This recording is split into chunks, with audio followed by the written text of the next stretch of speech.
When Hilary was born, Danuta was thrilled to welcome her first child.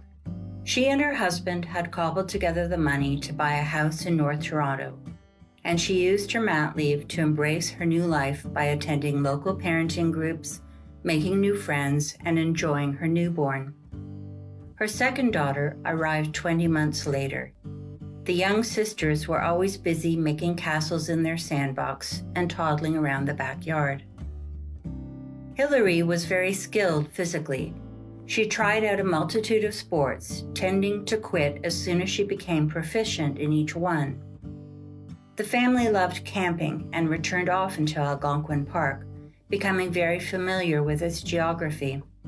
Danuta pictures her girls always in galoshes and swimsuits, sometimes underneath big sweatshirts, puttering along the shoreline looking for frogs and other critters to catch in their plastic buckets.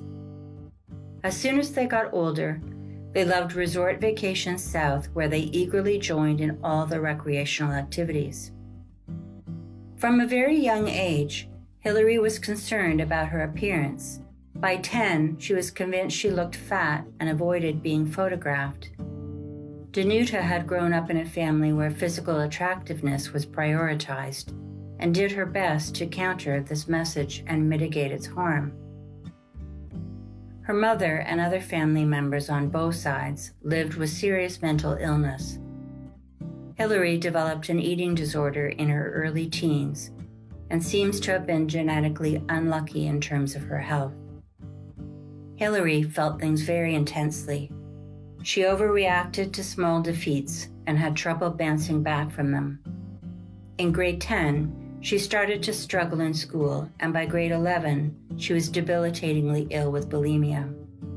Against considerable odds, Hilary finished high school and was admitted to chef school, but it didn't stick.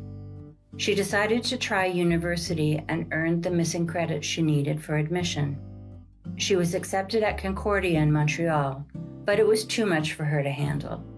As soon as she arrived on campus, she went missing and wound up in the emergency room. Hilary's final but brief attempt at post-secondary schooling was in an ECE program.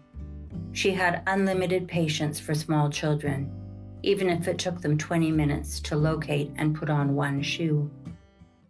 A great many hospital and rehab stays followed. They left no stone unturned.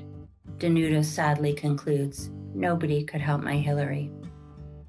Danuta particularly dreaded the first Christmas after Hilary's death. Her daughter loved everything about the festivities, all the cousins, presents, noise, and chaos. Since Hilary died, a wildly messy holiday kitchen is a hard place for her mother to be.